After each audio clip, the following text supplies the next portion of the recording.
नमस्कार बच्चों, आप सभी कैसे हैं। आशा करता हूं कि आप सभी स्वस्थ होंगे। आज इस वीडियो में हम लेकर आए हैं कि आईटीबीपी ने यहां पर assistant sub inspector, head constable और कांस्टेबल के लिए रिक्रूटमेंट निकाले हैं, जिसका ऑनलाइन एप्लीकेशन शुरू हो चुके। सारी जानकारी हम इस वीडियो में आपको बताने वाले हैं। अगर अभी तक आपने चैनल को सब्सक्राइब नहीं किया, सब्सक्राइब करें, वीडियो को लाइक करें एंड शेयर करें। सबसे पहले हम बात करते हैं यहाँ पर कि उसकी प्रारंभिक डेट क्या है। तो प्रारंभिक तिथि की अगर बात करते हैं तो आपके ऑनलाइन एप्लीकेशन शुरू हो चुके हैं 28/10/2024, यानी कि 28 अक्टूबर 2024 से एप्लीकेशन फॉर्म शुरू हो चुके हैं। अंतिम तिथि की बात करें तो 26/11/2024 से 26 नवंबर 2024 तक आप इसका ऑनलाइन एप्लीकेशन भर सकते हैं। इसके बाद बात करते हैं कि यहाँ पर आवेदन शुल्क क्या होगा। तो 26/11/2024 लास्ट डेट है आपकी आवेदन को कंप्लीट करने की भी, और इसके साथ साथ आपका जो फीस है उसको भी सबमिट करने की लास्ट डेट 26 नवंबर 2024 रखी गई है। इसके बाद बात करते हैं जनरल, ओबीसी, ईडब्ल्यूएस के कैंडिडेट है। जनरल यानी कि अनरिजर्व, जो रिजर्व नहीं होते। ओबीसी अदर बैकवर्ड कास्ट, जिसको हम अन्य पिछड़ा वर्ग कहते हैं। ईडब्ल्यूएस इकोनॉमिकली वीकेंड सेक्शन से होते हैं, जो आपके आय के अनुसार आते हैं, तो उनको अगर आप इनसे हैं तो 100 रुपये का चार्ज यहाँ पर लगेगा। अगर आप एससी, एसटी या ex serviceman, SC schedule caste, ST schedule tribes या एक्स सर्विसमैन के कैंडिडेट्स हैं, तो आपको कोई आवेदन शुल्क यहाँ पर नहीं देना है, यानी कि आवेदन शुल्क यहाँ पर शून्य है। अगर आप किसी भी कैटेगरी की महिला कैंडिडेट हैं तब भी आपको यहाँ पर कोई आवेदन शुल्क नहीं देना है। तो आवेदन शुल्क किसको देना है यहाँ पर? सिर्फ अगर आप जनरल, ओबीसी या ईडब्ल्यूएस के अंतर्गत आते हैं तभी आपको आवेदन शुल्क देना है। महिला को कोई आवेदन शुल्क नहीं देना है। इसके बाद बात करते हैं कि आप इसको जमा कैसे करेंगे। तो जो ऑनलाइन एप्लीकेशन है उसे आप debit card, credit card, net banking या फिर ई चालान के थ्रू जमा करा सकते हैं। बात करते हैं आयु की। तो आयु आपकी 26/11/2024 को कैलकुलेट की जाएगी और यहाँ पर पोस्ट वाइज आपकी वैकेंसी आपको दिखाई गई है। उसी के अकॉर्डिंग आपको आयु भी यहाँ पे दिखाई गई है कि किस पोस्ट के लिए कितनी आयु जरूरी है।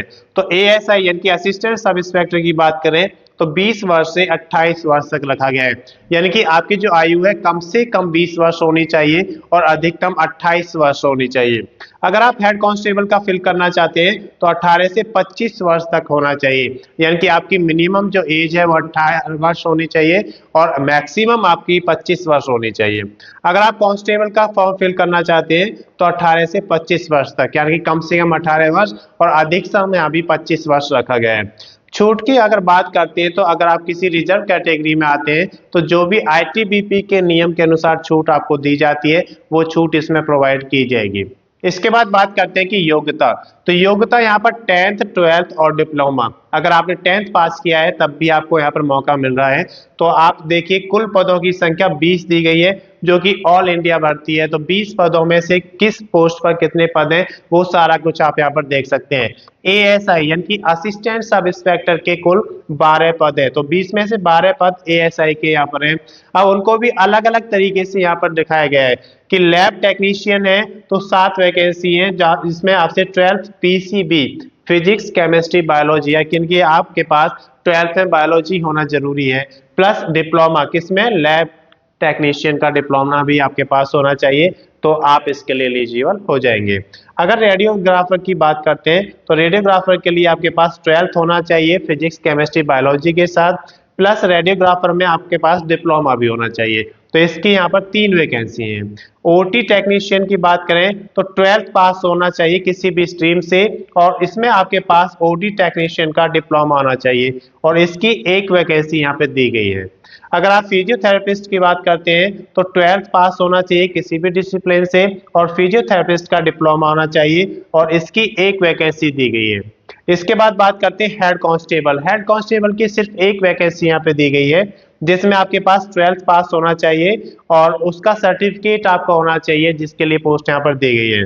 अगर आपके पास कांस्टेबल के लिए फिल करना है आपको फॉर्म तो 10th पास आपने किया है तो 7 वैकेंसीज यहाँ पे दी गई है। कांस्टेबल की कुल जो 7 वैकेंसी हैं उसमें आप 10th पास हैं तो आप इसका अप्लाई कर सकते हैं। एग्जाम डेट की बात करें तो आपको बाद में इसका नोटिफिकेशन दे दिया जाएगा कि किस डेट में आपका एग्जाम होगा। इसी तरीके से एडमिट कार्ड जो होगा वो एग्जाम से पहले आता है तो उसकी भी डिटेल्स आपको दे दी जाएंगी। अगर इसकी अधिक जानकारी आपको लेनी है तो आप आईटीबी की ऑफिशियल वेबसाइट पर जाएं और वहां से इसका ऑफिशियल नोटिफिकेशन रीड करें, जिससे कि आपको सारी जानकारी वहां पर मिल जाएगी। मैं समझता हूं कि ये जो जानकारी आपको दी गई है ये आपके लिए पर्याप्त है। अगर आपको वीडियो पसंद आई है तो इसे ज़्यादा से ज़्यादा शेयर करें ताकि ये उन सभी जरूरतमंद लोगों के पास पहुंच जाए जो आईटीबीपी में जॉब करने के इच्छुक हैं। धन्यवाद बच्चों, इस वीडियो में सिर्फ इतना ही। अगर अभी तक आपने चैनल को सब्सक्राइब नहीं किया सब्सक्राइब करें, वीडियो को लाइक करें एंड शेयर करें।